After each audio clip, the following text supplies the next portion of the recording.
Hello again and welcome back to another session of commerce class with me Suman Rathore. Students, today with this video we are going to start the most important chapter of accounting, that is preparation of financial statements. Now financial statements are the statements prepared at the end of the accounting period to determine the financial performance of a business, like whether the business has earned profit or incurred loss during the accounting period, and also to determine the financial position of a business at a particular date. And for this purpose, various accounts and statements are prepared. For example, first is trading and profit and loss account, and second is balance sheet. Now, while doing accounting, profit and loss account is prepared in continuation with the trading account. But for the sake of better understanding, we'll discuss them separately.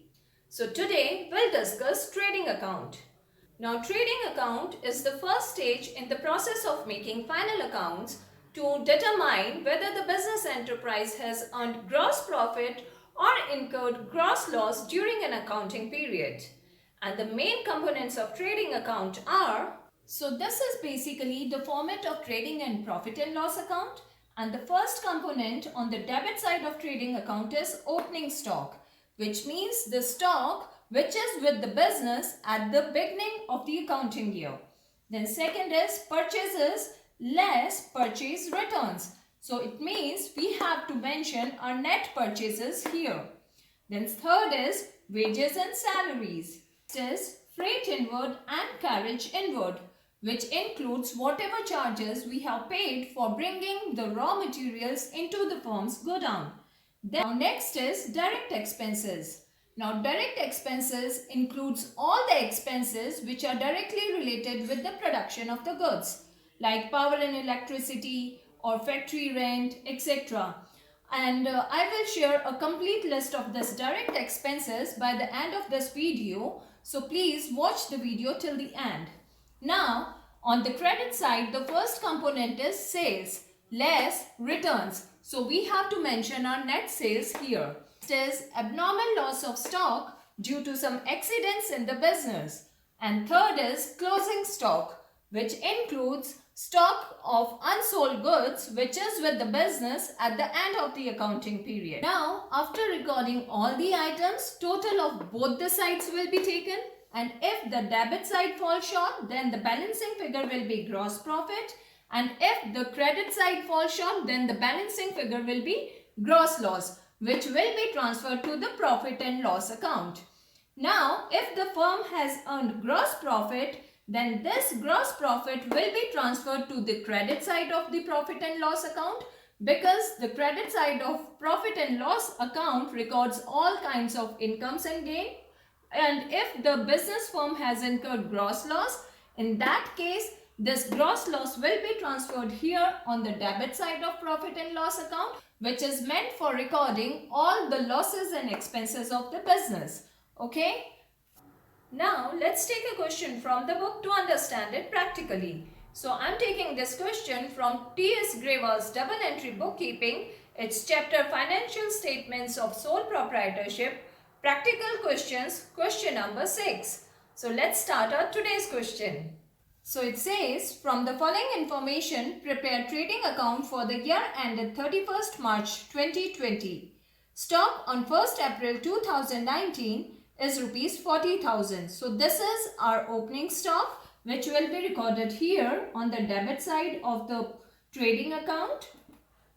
To opening stock, it's rupees 40,000, right? The next is purchases rupees 4 lakhs, and we have written outwards also in the question. So this is our purchase return. So it will be written like this: to purchases rupees 4 lakhs less returns, which is 80,000. So the net purchases is 3,20,000. Now next is sales rupees 3,80,000, and then again return inwards are also given in the question, which is our sales returns. So it will be written like by sales rupees 3,80,000 right? Less returns, which is rupees 20,000. So our net sales is 3,60,000, right? Now next is carriage inward rupees 20,000. So now carriage inward is also recorded on the debit side of the trading account. So it will be recorded here rupees 20,000. Okay.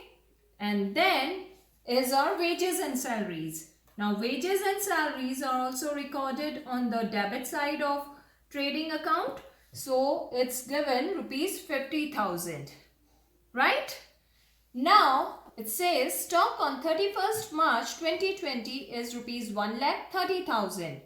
Then further in the question it is provided that net realizable value or market value of stock as on 31st March 2020 was rupees 1,20,000. Now as you know, according to the prudence concept of accounting, closing stock is always valued at cost price or market value, whichever is less. Here the market value of closing stock is less. It's 1,20,000. So we will consider this value as our closing stock's value. Okay. So closing stock will be recorded at 1,20,000. Okay. So now we'll take the total of both the sides, debit side and credit side. Okay. So let's do it. So credit side's total comes to 4,80,000, whereas the total of debit side comes to 4,30,000.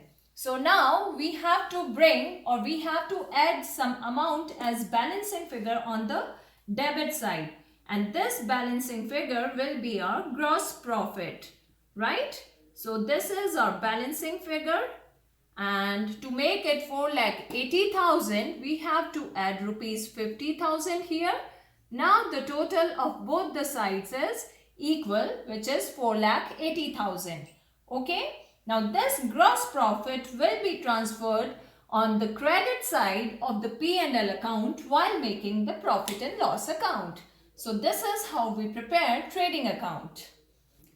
Now, a complete list of all the direct expenses is given here for your consideration. So take a look or just note it down. And that's all for today. Thanks for staying in tune and don't forget to like and subscribe my channel. Thank you and goodbye for now.